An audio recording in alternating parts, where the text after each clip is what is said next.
News Tamil நேயர்களுக்கு வணக்கம். இன்னைக்கு 5 நிமிடம் 6 கேள்விகள் பகுதியில் யாரை நம்ம பார்க்க வந்திருக்கோம் அப்படின்னா, காங்கிரஸ் உடைய மூத்த தலைவர் திரு EVKS இளங்கோவன் அவர்களை தான். வணக்கம் சார். வணக்கம் சார். இப்போ தமிழக அரசுடைய செயல்பாடுகளை நீங்க எப்படி பார்க்குறீங்க? என்னை பொறுத்தவரையில் நல்ல முறையில் செயல்படுகின்றார்கள். முதலமைச்சர் ஸ்டாலின் அவர்கள் ஓய்வே எடுக்காமல் மிக கடுமையாக உழைத்து கொண்டிருக்கின்றார். டெங்கு மன்னிக்கணும், இந்த கொரோனா பீரியட் அந்த சமயத்தில் கூட கோயம்புத்தூருக்கு சென்று கொரோனாவால் பாதிக்கப்பட்ட நோயாளிகளை நேரடியாக சந்தித்திருக்கின்றார். அதுபோல் பல விஷயங்கள் நீங்கள் எடுத்துக்கொண்டீர்கள். வெளிநாடுகளுக்கு சென்றிருக்கின்றார், இப்போதும் வெளிநாடுக்கு செல்ல இருக்கின்றார். எதற்கு என்று சொன்னால் தமிழ்நாட்டிற்கு நிறைய முதலீடுகளை கொண்டு வர வேண்டும் என்பதற்காக. அதுவே தமிழகத்தில் அதுபோல் தமிழகத்தில் இருக்கின்ற பெண்களுக்கு நிறைய திட்டங்களை தீட்டியிருக்கின்றார். பேருந்தில் இலவச திட்டம், மாதம் 1000 ரூபாய் வந்த உடனே இதுக்காக 6000 ரூபா கொடுத்தாங்க.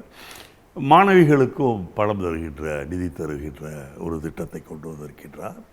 மாணவர்களுக்கு இளம் குழந்தைகளுக்கு காலை உணவு திட்டத்தை கொண்டு வந்திருக்கின்றார். தமிழகத்தில் அந்த காலை உணவு திட்டத்தை கொண்டு வந்ததில்தான் நம்முடைய நாட்டிலே இருக்கின்ற மற்ற மாநிலங்கள் மட்டுமல்ல, கனடா போன்ற வெளிநாடுகளும் அதை இப்போது தொடர்ந்து அவர்களும் இதை தமிழகத்தை பார்த்து செய்யக்கூடிய நிலையில் இருக்கின்றார்கள். ஆகவே என்ன பொறுத்தவரையில் ஸ்டாலின் அவர்களுடைய ஆட்சி என்பது இந்தியாவில் ஒரு எடுத்துக்காட்டாக இருக்கிறது என்று சொல்வதை விட நான் மிகவும் உறுதியாக சொல்கின்றேன், உலகத்திலேயே ஒரு எடுத்துக்காட்டு ஆட்சியாக இந்த ஆட்சி இருக்கின்றது. அதனால் தான் நான் சொல்கின்றேன், எப்போதும் நல்ல ஆட்சி என்பதை பொற்கால ஆட்சி என்று நாம் சொல்லுவோம். அதே போல் 52க்கு பிறகு நல்ல ஆட்சி பொற்கால ஆட்சி என்று சொல்லும்போது காமராஜர் ஆட்சி என்று சொல்லுவோம். ஆகவே என்னை பொறுத்தவரையில் இப்போது ஸ்டாலின் அவர்களுடைய ஆட்சி நல்ல ஆட்சி, பொற்கால ஆட்சி, இன்னும் சொல்லப்போனால் காமராஜர் ஆட்சி முறையில் தான் இது நடந்து கொண்டிருக்கின்றது. காமராஜர் எப்படி மதிய உணவு திட்டத்தை போட்டு குழந்தைகளை பள்ளிக்கு வருமாறு செய்து இன்றைக்கு படித்தவர்கள் தமிழகத்திலே அதிகமாக இருக்கின்றார்கள். அதுவும் பிற்படுத்தப்பட்ட மக்கள், தாழ்த்தப்பட்ட மக்கள் இன்றைக்கு உயர்ந்த நிலையிலே இருக்கின்றார்கள். பெண்கள் படிக்க ஆரம்பித்து விட்டார்கள். பெண்கள் ஆண்களுக்கு போட்டியாக பல வேலைகளுக்கு வந்து விட்டார்கள் என்று சொன்னால் அது காமராஜர் செய்த கைங்கரியம். அதேபோல் இவரும் பள்ளிக்கூடத்திற்கு இன்னும் அதிகமான மாணவர்கள் வர வேண்டும். பசி எடுத்தால் அவர்களுக்கு பாடம் புரியாது என்ற காரணத்தால் அவர்களுக்கு காலை உணவு திட்டத்தை கொண்டு வந்து இன்னும் படித்தவர்களுடைய என்னை பொறுத்தவரையில் இவருடைய காலத்திலேயே 90% மேலானவர்கள் தமிழகத்திலே படித்தவர்களாக இருக்கக்கூடிய அந்த நல் வாய்ப்பு வரும் என்ற நம்பிக்கை எனக்கு இருக்கின்றது. சில தவறுகள் சில விஷயங்களில் இருக்கலாம். மின்சார கட்டணத்தை உயர்த்தி விட்டார் என்று சொல்வார்கள். மின்சார கட்டணத்தை ஸ்டாலின் அவருடைய அரசு உயர்த்தவில்லை. வேலை இருந்து மோடியினுடைய அரசு நீங்கள் மின்சார கட்டணத்தை உயர்த்தினால்தான் இந்தந்த திட்டத்துக்கு நாங்கள் நிதி தருவோம் என்று வற்புறுத்திய காரணத்தால், கட்டாயப்படுத்திய காரணத்தால் ஓரளவிற்கு உயர்த்தி இருக்கின்றார்கள். இன்னும் பார்த்தீர்கள் என்று சொன்னால் பல மாநிலங்களில் தமிழகத்தை விட மின்சார கட்டணம் இன்னும் அதிகமாகத்தான் இருக்கின்றது, தமிழகத்திலே குறைவாக இருக்கின்றது. சரி, இப்போது நீங்கள் சொன்னது மாதிரி ஒரு பொற்கால ஆட்சியை நீங்கள் காமராஜர் ஆட்சியாக தான் இவங்க நடத்திட்டு இருக்காங்கன்னு சொல்கிறீங்க. தமிழக காங்கிரஸை பொறுத்த வரைக்குமே நாங்கள் காமராஜர் ஆட்சி தான் சப்போர்ட் பண்ணுறோம், அந்த மாதிரியான ஆட்சியை தான் மறுபடியும் காங்கிரஸ் கொண்டு வரணும் அப்படிங்கிற மாதிரி நான் அதுதான் செய்து வேண்டுபடுகின்றேன். என்றால் காமராஜர் ஆட்சி என்று சொல்வதன் அர்த்தமில்லை என்று சொன்னால் நல்ல ஆட்சியை தந்தார், பொற்கால ஆட்சியை தந்தார். திமுக அந்த ஆட்சியை கொடுக்குறாங்க அப்படிங்கும்போது ஸ்டாலின் தலைமையில் அந்த ஆட்சியை தருகின்றார்கள். காங்கிரஸ் அந்த ஆட்சியை தரணும் அப்படிங்கறதுல வேறுபடுறீங்களா நீங்க? திமுகவே தருது, நீங்கள் காங்கிரஸ் அந்த ஆட்சியை தரணும்னு சொன்னீங்கன்னா தமிழ்நாட்டில் அது சாதகமில்லை, அது இப்போதைக்கு சாத்தியம் கிடையாது. இன்னொன்றும் பார்த்தீர்கள் என்றால் திராவிட கழகங்களுக்கும் காங்கிரசுக்கும் பெரிய கொள்கை வித்தியாசங்கள் அந்த காலத்திலே இருந்தது, இப்போது கிடையாது. அன்றைக்கு இந்தியா சுதந்திரம் பெற வேண்டும் என்று காங்கிரஸ் போராடியது என்று சொன்னால் திராவிட இயக்கங்களை சார்ந்தவர்கள் இங்கே இருக்கின்ற தமிழர்களுக்கு நல்வழிப்படுத்தப்பட வேண்டும், ஏற்றத்தாழ்வு இருக்கக்கூடாது, ஹிந்தி திணிக்கப்படக்கூடாது என்ற காரணங்களுக்காக இங்கே இது செய்தார்கள். அதே போல் திராவிட நாடு என்ற தனி நாடு வேண்டும் என்றெல்லாம் அவர்கள் சொன்னார்கள். ஆனால் இப்போது அந்த பிரச்சனைகள் எல்லாம் கிடையாது. திராவிட நாடு என்பது இப்போ யாரும் பேசுவதில்லை. அதுபோல் சுதந்திரம் என்பது ஏற்கனவே நாம் பெற்றுவிட்ட ஒன்று. ஆகவே இப்போ பெரிய வேறுபாடுகள் இந்தி தமிழகத்திலே நுழையக்கூடாது என்பதில் ஸ்டாலினும் திராவிட முன்னேற்ற கழகமும் எவ்வளவு உறுதியாக இருக்கின்றார்களோ அதே உறுதியோடு தமிழகத்திலே இருக்கின்ற காங்கிரஸ்காரர்களாகிய நாங்களும் உறுதியாக இருக்கின்றோம். பொருளாதாரத்தை பொறுத்தவரையிலும் எல்லோருக்கும் எல்லாமும் கிடைக்க வேண்டும். பணக்காரர்கள் பணக்காரர்களாகவே ஆய்கொண்டு போய் ஏழைகள் ஏழைகளாகவே இருக்கக்கூடாது. எல்லாரும் சமமாக வசதி உள்ளவர்களாக ஆக வேண்டும் என்பதுதான் எங்களுடைய பொருளாதார கொள்கை. அதுதான் திராவிட முன்னேற்ற கழகத்தினுடைய பொருளாதார கொள்கை. ஆகவே பெரிய வேறுபாடுகள் என்பது காங்கிரசுக்கும் திராவிட முன்னேற்ற கழகத்திற்கும் கொள்கை அளவில் இல்லை. ஆனால் கொள்கை அளவில் என்ன ஒற்றுமை என்றால் மதச்சார்பின்மை. மதத்தால் மக்களை பிரிக்கக்கூடாது, ஜாதிகளால் மக்களை பிரிக்கக்கூடாது, மொழியால் மக்களை பிரிக்கக்கூடாது, பண்பாட்டால் கலாச்சாரத்தால் மக்களை பிரிக்கக்கூடாது என்பதிலே காங்கிரஸும் திராவிட முன்னேற்ற கழகமும் உறுதியாக இருக்கின்றது. இங்கே கூட்டணியில் இருக்கின்ற விடுதலை சிறுத்தைகள் போன்ற மற்ற கட்சிகளும் அதிலே உறுதியாக. ஆகவே கொள்கையில் எந்த விதமான பெரிய மாற்றங்கள் கிடையாது. ஆனால் கொள்கையிலே பல ஒற்றுமைகள் இருக்கின்ற காரணத்தால் திராவிட முன்னேற்ற கழக ஆட்சி தான் காங்கிரஸ் ஆட்சி, காங்கிரஸ் ஆட்சி தான் திராவிட முன்னேற்ற கழக ஆட்சி என்று நான் கருதுகின்றேன். மக்களும் அப்படிதான் கருதுகின்றார்கள். ஆகவே இரண்டையும் பிரித்து பார்க்க வேண்டாம் என்று சொல்கின்றேன். சரி, இப்போ தமிழக காங்கிரஸை பொறுத்த வரைக்கும் திமுகவோட ஒரு சார்பு அணியாவே மாறிடுச்சு அப்படின்லாம் சொல்லப்படுதே சார். நீங்கள் திமுகவுடைய சார்பு அணி என்றதெல்லாம் சொல்ல முடியாது. எங்களுக்கு கொள்கையிலே ஒற்றுமை இருக்கிறது. மதச்சார்பற்ற நாடாக தொடர்ந்து இந்தியா இருக்க வேண்டும் என்பதிலே ஒத்த கருத்துடையவர்களாக இருக்கின்றோம். மக்களிலே ஏற்றத்தாழ்வு இருக்கக்கூடாது, ஜாதிகளால் பிரிக்கப்படக்கூடாது, சிறுபான்மை மதத்தை சார்ந்தவர்களை துன்புறுத்தக்கூடாது. இந்துத்துவத்திற்கு எப்படி முக்கியத்துவம் தராமோ அதே போல் சிறுபான்மை மதத்தை சார்ந்த மதங்களுக்கும் நாம் முக்கியத்துவம் கொடுக்க வேண்டும் என்பதிலே காங்கிரசும் திராவிட முன்னேற்ற கழகமும் உறுதியாக இருக்கின்றன. சரிங்க சார், இப்போ கூட்டணியிலேயே இருந்தாலுமே கூட ஒரு காலத்துல இவிகேஎஸ் அப்படின்னா திமுகவை கடுமையாக விமர்சனம் செய்தது உண்டு. இப்போ அந்த இவிகேஎஸ் எங்க போயிட்டார்? நீங்கள் சூழ்நிலையை பொறுத்துதான். நான் திராவிட முன்னேற்ற கழகத்தை மட்டும் கடுமையாக எதிர்க்கவில்லை, ஜெயலலிதாவையும் கடுமையாக எதிர்த்திருக்கின்றேன். ஏனென்றால் அன்றைக்கு சூழ்நிலை அப்படி இருந்தது. அன்றைக்கு திராவிட முன்னேற்ற கழகத்தை எடுக்க வேண்டும் என்று சொன்னால் அன்றைக்கு காங்கிரஸுக்கும் திராவிட முன்னேற்ற கழகத்திற்கும் உறவு கிடையாது. இன்னொன்று, வாஜ்பாயோடு அன்றைக்கு திராவிட முன்னேற்ற கழகம் சமரசம் செய்து கொண்டு அவர்களோடு இருந்தார்கள். அதனால் எதிர்க்க வேண்டிய சூழ்நிலை, அதனால் நாங்கள் எதிர்த்தோம். அதே போல் ஜெயலலிதாவை பொறுத்தவரையில் சோனியா காந்தியை அவர்கள் தனிப்பட்ட முறையிலே விமர்சிக்க ஆரம்பித்த காரணத்தால் தான் நான் ஜெயலலிதாவையும் விமர்சிக்க ஆரம்பித்தேன். ஆக சூழ்நிலைக்கு ஏற்ப எது நாட்டுக்கு தேவையோ மக்களுக்கு தேவையோ அதை செய்வதில் காங்கிரஸ் உறுதியாக இருக்கின்றது. சில நேரங்களில் சில பேரை எதிர்க்க வேண்டிய சூழ்நிலை வந்தாலும் கூட பிறகு கொள்கை அளவிலே ஒற்றுமை ஏற்படும் போது அவர்களோடு துணை நிற்பது, அவர்களோடு இணைந்து நிற்பது என்பது சகஜம்தான்.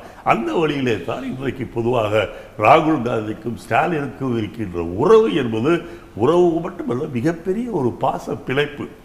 கொள்கையிலே ஒன்றுபட்டு இருக்கின்றார்கள், சிந்தனையிலே ஒன்றுபட்டு இருக்கின்றார்கள், செயல்பாடுகளிலே ஒன்றுபட்டு இருக்கின்றார்கள் என்று சொல்லும்போது நாங்கள் இருவரும் ஒருவரை ஒருவர் உடன் பிறந்தவர்களாக தான் கருதுகின்றோமே, உடைய வேற்றுமையை நாங்கள் பார்ப்பதில்லை.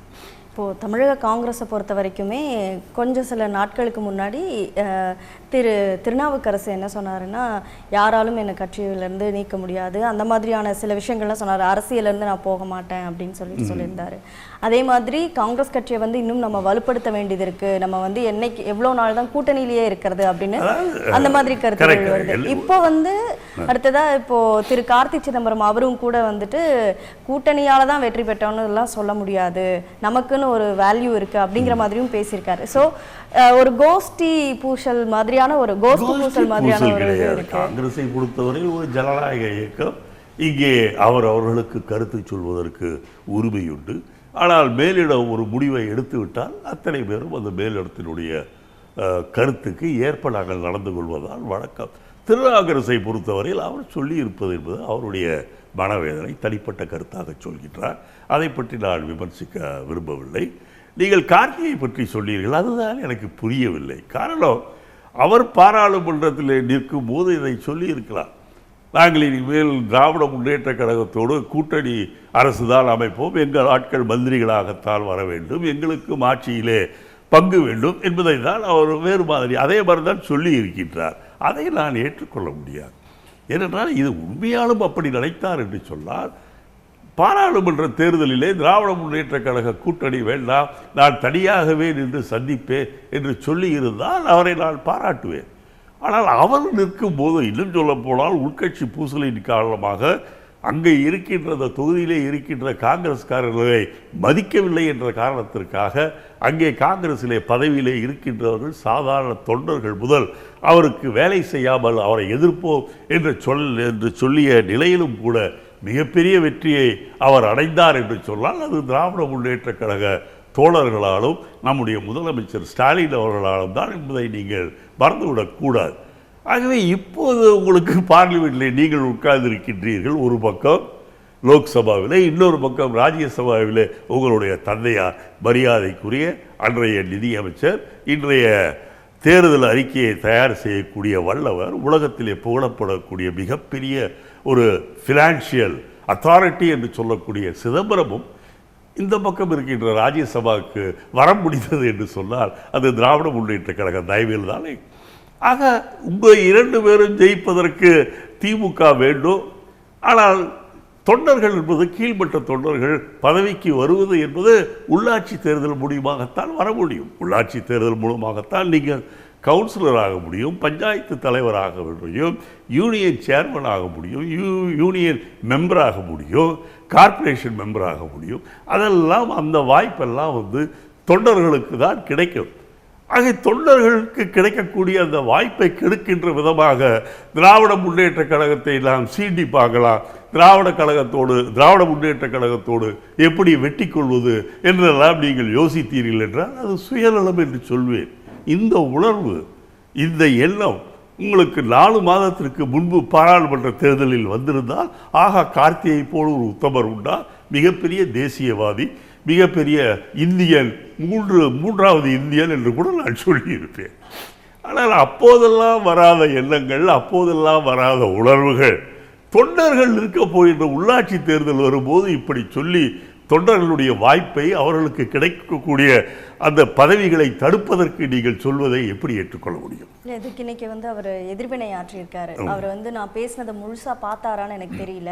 அவர் ஒரு மூத்த தலைவர், இவ்வளவு வருஷமா இந்த கட்சியில இருக்காரு. அப்படி இருக்கும்போது அவர் சொன்ன கருத்துக்கு நான் பதில் சொல்ல விரும்பல, நான் அந்த மாதிரி பேசல அப்படின்னு ஒரு மறுப்பு தெரிவிச்ச மாதிரி சொல்லியிருக்காரு. மூத்த தலைவர் என்று சொல்லி இருக்கின்றார். என்னை விட மூத்த தலைவர் சிதம்பரம், என்னை விட பல வருடங்கள் பெரியவர், அதை பற்றி சொல்ல வேண்டிய அவசியம் இல்லை. ஆனால் நான் சொல்லிய கருத்துக்கு அவர் பதில் சொல்ல வேண்டும். புத்தருக்கு எப்படி ஞானோதயம் வந்தது என்றால் போதி மரத்தடியில் உட்கார்ந்து போதுதான் ஞானம் வந்தது, அது சரியான விஷயம். ஆனால் இவருக்கு வேண்டிய பதவியை பெற்ற பிறகு 4 மாதம் கழித்து இந்த உணர்வு வருகின்றது, இந்த எண்ணம் வருகிறது, திடீரென்று அவருக்கு இந்த ஒரு வெளிச்சமாட்ட சொல்கின்றார் என்று சொன்னால் அதை எப்படி ஏற்றுக்கொள்வது? சார், தமிழக காங்கிரஸை பொறுத்த வரைக்கும் கோஷ்டி இல்லாத ஒரு சூழல் உருவாகுமா? கோஷ்டி இல்லாத சூழ்நிலை வருமா என்று நீங்கள் கேட்பதை விட கோஷ்டிகள் இல்லாத சூழ்நிலை வருமா என்று கேட்கின்றீர்கள். வர வேண்டிய காலத்தில் வரும் என்று நினைக்கின்றேன். ஆனால் ஒன்று, எல்லோரும் ராகுல் காந்தியினுடைய தலைமையின் கீழ்தான் இருக்கின்றோம். ராகுல் காந்தி காங்கிரசுக்காக மிகப்பெரிய தியாகங்களை செய்திருக்கின்றார். அந்த 6000-7000 கிலோமீட்டர் அவர் இந்தியா முழுவதும் நடைபயணம் செய்த காரணத்தால் தான் இன்றைக்கு காங்கிரஸ் உயர்ந்து நிற்கின்றது இந்தியாவிலே. அது மட்டுமல்ல, பாராளுமன்றத்தை நேருக்கு நேர் பிரதமரை வைத்துக்கொண்டு பிரதமர் சொன்ன பொய்யான விஷயங்களுக்கெல்லாம் பதில் சொன்னாரே, அதற்கு பிறகு காங்கிரஸை நோக்கி மக்களுடைய முகம், எண்ணம் எல்லாம் திரும்பி இருக்கிறது என்று சொன்னால் அது மிகையாகாது. தமிழக காங்கிரஸ் திரு செல்வ பெருந்தகை சரியான வழியில தான் நடத்துறாரு அப்படின்னு நினைக்கிறீங்களா? அதை பற்றின உங்களோட கருத்து என்ன சார்? அவர் சரியான வழியில் நடத்துகின்றாரா இல்லையா? என்னை பொறுத்தவரையில் அவரை தலைவராக அகில இந்திய காங்கிரஸ் தலைவர்கள் போட்டிருக்கின்றார்கள், கார்கே அவர்கள் போட்டிருக்கின்றார். ஆகவே நான் அவரை பற்றி தனிப்பட்ட முறையில் விமர்சிக்க விரும்பவில்லை. அவர் எல்லோரையும் அழைத்து செல்ல வேண்டும் என்றுதான் நான் சொல்ல விரும்புகிறேனே தவிர வேறு அவருடைய வேலைப்பாட்டை பற்றி நான் ஏதாவது இருந்தால் அவரை புகழ வேண்டும் என்று சொன்னாலும் சரி, அவர் மீது குற்றம் ஏதாவது இருக்கிறது என்று சொன்னாலும் சரி, நான் கொஞ்சம் கட்டுப்பாடான காங்கிரஸ்காரன் என்ற முறையில் பத்திரிகையில் அதை பற்றி பேசவில்லை. நான் மேலிடத்தில் அதை பற்றி சொல்ல இருக்கேன். ஓகேண்ணா சார், உண்மையாகவே திரு ஸ்டாலின் அவர்களுடைய ஆட்சி காமராஜர் ஆட்சியாக தான் இருக்கா? ஆமாங்க, நான் உளமாற சொல்கின்றேன். எனக்கும் ஸ்டாலினுக்கும் ஒரு பெரிய நெருக்கம் கூட கிடையாது. அஃப்கோர்ஸ் நான் ஈரோட்டில் எம்எல்ஏ என்னுடைய மகன் இறந்த பிறகு நான் எம்எல்ஏ ஆனது என்பது ஸ்டாலின் அவர்களாலும் எங்கள் ஊர் முத்துசாமி அவர்களாலும் திராவிட முன்னேற்றக் கழகத்தின் உழைப்பின் காரணமாகத்தான். அதை நான் இல்லை என்று சொல்லவில்லை. ஆனால் இன்றைக்கு தமிழ்நாட்டுக்கு ஸ்டாலின் அவர்கள் செய்கின்ற ஆட்சி என்பது மிகவும் பயனுள்ள ஆட்சியாக இருக்கின்றது. நான் ஒன்றும் அவருக்கு மிக நெருக்கம் என்று சொல்ல முடியாது. கருத்து ஒத்தவர்களாக இருக்கின்றோம். அவருடைய குடும்பமும் ஆரம்பம் முதல் குழந்தையாக இருக்கும் போதிலிருந்து எனக்கு டாக்டர் கலைஞர் அவர்களை தெரியும். அதனால் நாங்கள் ஒன்றும் மிக நெருக்கம் என்று கூட சொல்ல முடியாது. அவருடைய செயல்பாடுகள் எனக்கு மிகவும் பிடித்திருக்கின்றன. நான் அவரை அதிகம் கூட பார்க்க முடிவதில்லை. ஏதோ இது வரைக்கும் ஒரு 2-3 தடவை பார்த்துருந்தால் அது பெரிய விஷயம். ஒரு முறை என்னுடைய பேத்தி அந்த குதிரை பந்தயம் என்றால் குதிரை ஸ்போர்ட்ஸ் விளையாட்டில் முதல்ல வந்த காரணத்தால் நானும் என் மகனும் சென்று அவரை சந்தித்தோம். பிறகு அவர்களுடைய தேர்தலின் போது பிரச்சாரத்திற்கு வந்தார். அதற்கு பிறகு ஒரு முறை பார்க்க வேண்டும் என்று முயற்சி செய்தேன். ஆனால் அவருடைய வேலை பளுவின் காரணமாக அவரை சந்திக்க முடியும். அதை பற்றி எனக்கு கவலை இல்லை. ஆனால் நல்ல ஆட்சி தருகின்றார். இந்த ஆட்சி தொடர வேண்டும், திராவிட முன்னேற்றக் கழக ஆட்சி தொடர வேண்டும் என்பதிலே நான் மிகவும் அக்கறை உள்ளவளாக இருக்கின்றேன். திமுகவை பொறுத்த வரைக்கும் 2026 சட்டப்பேரவை தேர்தலுக்கு இப்போவே ரெடி ஆகிட்டு வராங்க சார். அப்படி இருக்கும்போது இப்போ சிறுபான்மையினர் நல ஆணைய தலைவராக திரு பீட்டர் அல்ஃபோன்ஸ் சார் அவரோட பதவிக்காலம் வந்து முடியக்கூடிய சூழலில் புதுசாக பாதிரியார் ஜோவை நியமிச்சிருக்காங்க. இதுக்கு பின்னாடி தேர்தல் கணக்கு இருக்கு அப்படின்னு சொல்கிறாங்களே, அதை பற்றி கிடையாது. நீங்கள் பீட்டர் அல்ஃபோன்ஸுக்கு ஒரு தடவை அவர்கள் கொடுத்ததே பெரிய விஷயம்.